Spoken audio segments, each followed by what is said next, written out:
오늘은 어떤 왕에 대하여 말씀드리려고 합니다.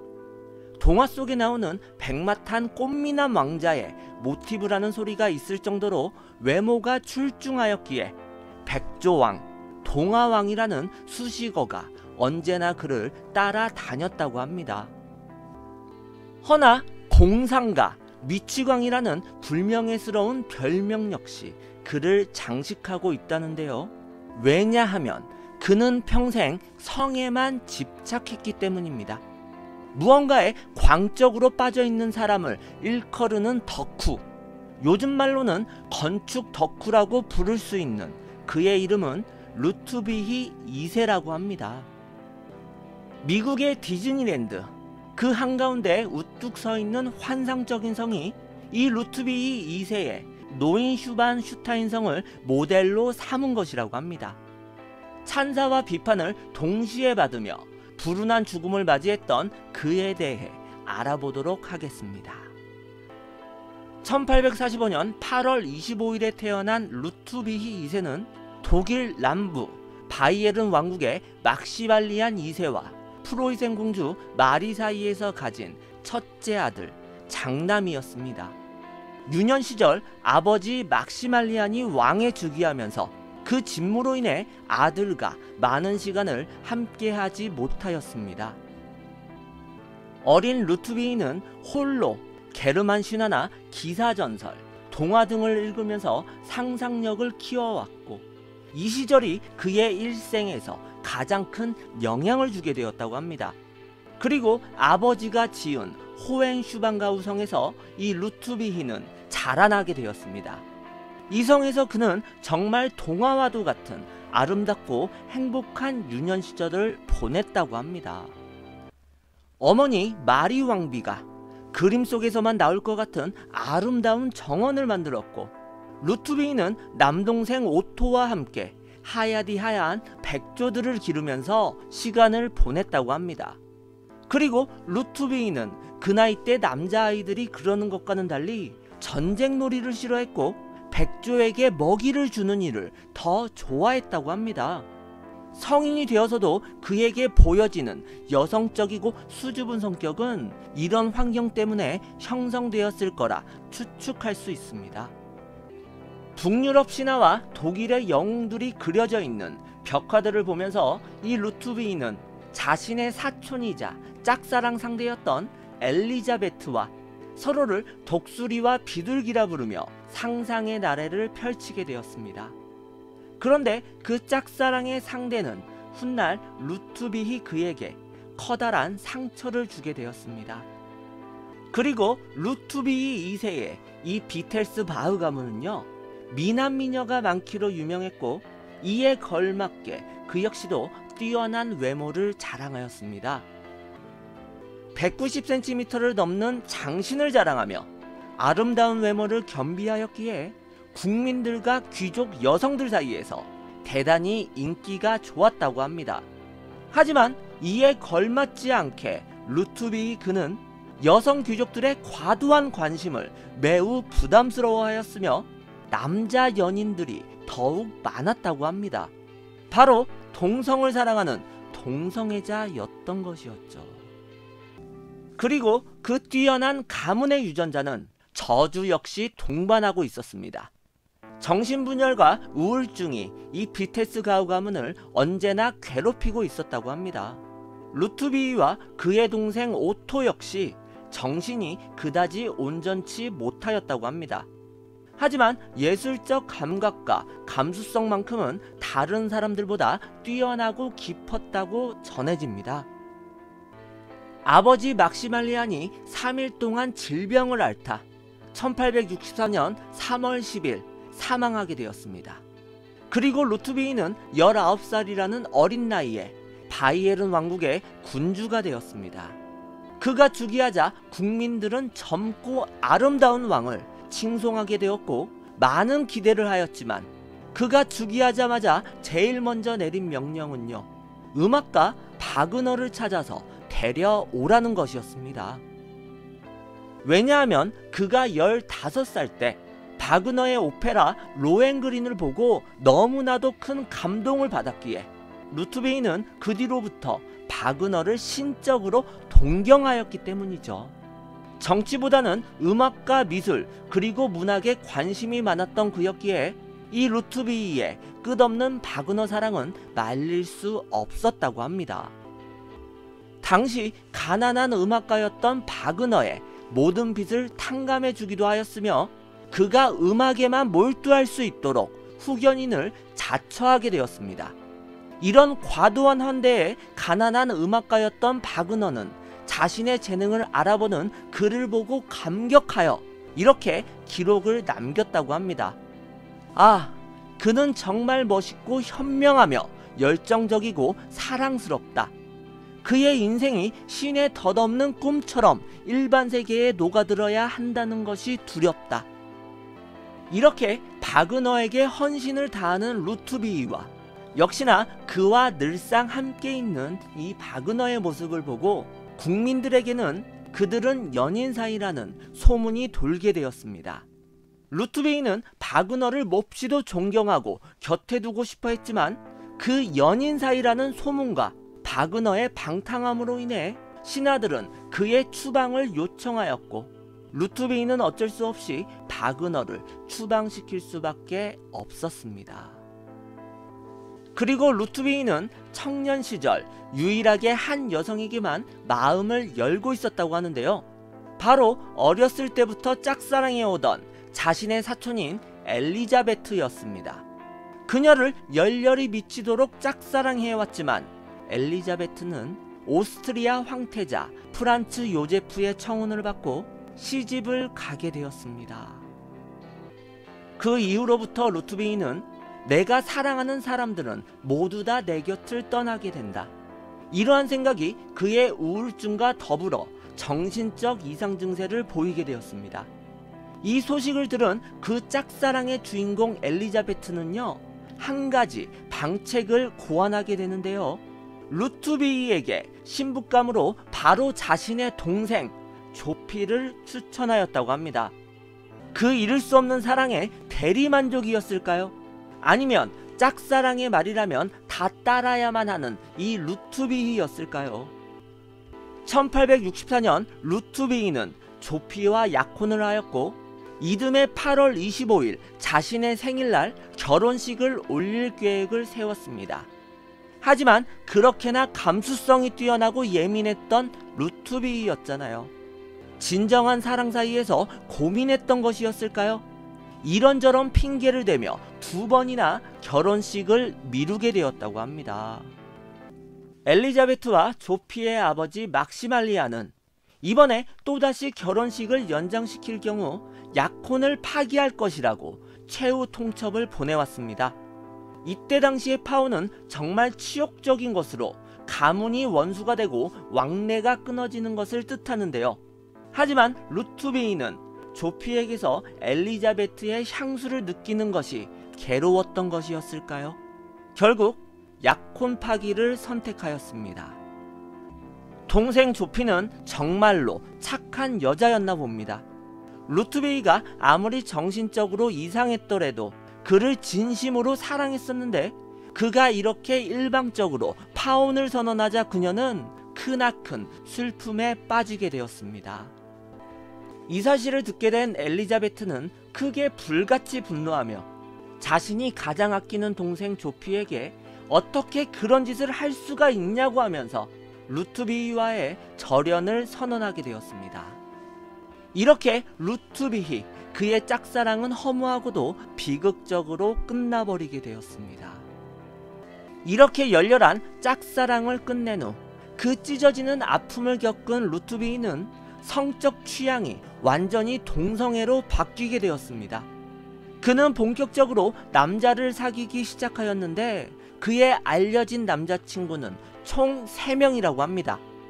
귀족의 말을 관리하는 관리관 리차드 호링, 헝가리 배우 조세프, 브로커 알폰스 베베였다고 합니다. 그중 가장 많이 알려진 헝가리 배우 조세프는 1881년 이 조세프가 무대 위에서 공연하는 모습을 보고 이 루트비히가 한눈에 반하였기에 왕의 신분에도 불구하고 직접 그에게 다가갔고 그 후 둘은 깊은 관계를 유지하는 사이가 되었다고 합니다. 앞서 말씀드린 바처럼 정치에는 전혀 관심이 없던 루트비이였기 때문에 그는 나라를 통치하는 것보다 오페라와 그림, 아름다운 성을 건축하는 것을 더 좋아했으며 어느 일보다 열성적으로 빠져들었다고 합니다. 정치에 관한 회의를 개최할 때면 그것을 피하기 위해 일부러 나체의 모습이 되어 춤을 추거나 테이블에서 유치하게 행동하는 등 기이한 행동을 벌였다고 합니다. 하지만 루트비이 그가 항상 이런 광적인 행동만 선보인 건 아니었다고 합니다. 시골을 여행하면서 농민과 노동자들에게도 격이 없이 말을 건네며 수다를 떨 정도로 소탈한 성격이었다고 합니다. 그리고 선물을 해주는 것에 대한 보람을 느끼고 좋아했기에 국민들에게는 인기가 많았다고 합니다. 우리가 알던 왕들과는 뭔가 많이 다른 이 루트비이는 날마다 동화 속에 나올 법만한 것들을 상상하며 그것을 실현에 옮기려고 애썼다고 합니다. 특히 그는 밤마다 백마가 끄는 금썰매를 타고 산책을 나가는 것과 중세기사 갑옷을 입는 것을 즐겨하였다고 합니다. 그리고 프랑스의 왕 루이 14세를 너무나도 존경하였기에 루이 14세가 태양왕이니까 나는 달의 왕이다, 언제나 이렇게 말하곤 했다고 합니다. 그리고 루트비이는 평소 치아가 안 좋아서 치통에도 시달렸다고 하는데요. 아시다시피 루이 14세 또한 그 치아 상태가 나빴잖아요. 자신과 루이 14세가 그런 공통점이 있는 걸 알고 더욱더 그를 좋아하게 되었다고 합니다. 루트비이 하면 가장 널리 알려진 사실이 성 건축에 병적인 집착을 하였다라는 것인데요. 평생 그는 총 3개의 성을 건축하였다고 합니다. 바그너를 존경하고 사랑했던 그는 그의 오페라에서 영감을 얻고 건축을 하였다는데요. 오버아머가우 지방의 린더호프 성, 그가 동경했던 루이 14세, 그의 베르사유 궁전을 모티브로 해서 지은 푸린 지역의 헤렌 킴제 성, 그리고 루트비이가 가장 집착하고 좋아했던 퀴센 지방의 노이슈반스타인 성은 무려 17년에 걸쳐 완공되었다고 합니다. 바로 미국의 디즈니의 성이 이 노이슈반스타인 성을 모티브로 잡고 만든 것이라고 합니다. 그가 노이슈반스타인 성을 그 무엇보다 미치도록 사랑했기 때문에 내가 죽게 된다면 노이슈반스타인 성을 파괴시켜라, 이런 말까지도 남겼다고 전해집니다. 그가 사랑하는 이 아름다운 성을 다른 이들의 구경거리로 치부하지 않고 자신만의 세계에 영원히 묵겠다는 그 뜻인 거죠. 훗날 나치의 독재자 히틀러 역시 이 노이슈반스타인 성을 너무나도 사랑하여 루트비이와 똑같은 말을 남겼다고 합니다. 루트비이는 노이슈반스타인 성이 미완공임에도 불구하고 미리 들어가서 살기 시작했습니다. 그러나 그 기간은 매우 짧았고 겨우 6개월밖에 지내지 못했다고 합니다. 왜냐하면 루트비이 2세의 광적인 성 건축으로 인해 국가적 위기감을 느낀 정부의 대신들이 루트비이 2세를 정신병자로 몰아서 국왕자리에서 폐위시켜버렸기 때문이죠. 그때 당시에 프로이센에 대한 전쟁 배상금도 지불해야 하는데 이 루트비이 2세는 대신들의 반대에도 귀를 기울이지 않고 끝까지 성 건축에만 매달리며 반대하는 대신들을 숙청까지도 하면서 국가재정 파탄엔 아랑곳하지도 않았기 때문이죠. 그는 젊은 시절 큰 키에 잘생긴 외모로 인기가 정말로 높았지만 영양 불균형과 과음으로 요즘 말로 역변을 하였다고 합니다. 정부는 그를 정신병자로 감금시키기로 결정하고 그를 붙잡아서 마차로 압송시켰습니다. 마차 안에서 대기하고 있던 구텐 박사에게 이 루트비이는 이렇게 말했다고 합니다. 어떻게 내가 미쳤다고 선언하나요? 난 결코 당신에게 진료를 받은 기억이 없습니다. 그러나 그 말이 끝나기 무섭게 이 구텐 박사는 그에게 치료 증빙 서류를 보여주었고, 루트비는 그에게 압도되어 조용히 입을 다물게 되었습니다. 그런데 여기에서 이 구텐 박사가 보여줬던 그 증빙 서류는요, 루트비를 검진하지 않았던 4명의 의사가 작성한 것으로 신뢰성이 매우 부족한 서류였다고 밝혀졌습니다. 어찌 보면 억울한 부분이 있는 거죠. 이 루트비 입장에선. 루트비 2세는 뮌헨의 남쪽 슈타른베르크 호수 근처로 이송되어 감금되어졌습니다. 한나라의 왕이 너무나도 초라해진 모습이라 생각이 듭니다. 유배 생활이 계속되던 어느 날, 루트비는 산책을 한다면서 새벽 6시에 호숫가로 나서게 되었습니다. 사람들에게 목격되어진 6시 30분이 루트비의 마지막 모습이라고 합니다. 새벽부터 나갔던 루트비는 저녁 8시가 되어도 돌아오지 않았습니다.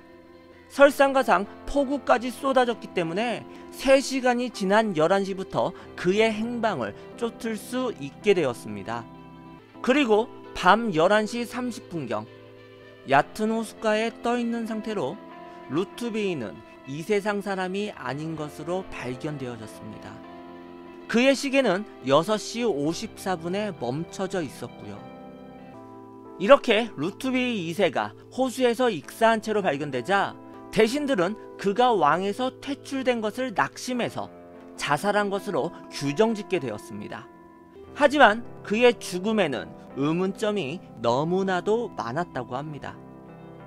키가 190cm를 넘었던 거구의 루트비가 허리 높이밖에 안 되는 얕은 수심의 호숫가에서 익사를 했다는 점, 그리고 그는 수영 선수를 해도 될 만큼의 수영을 엄청나게 잘했다고 합니다.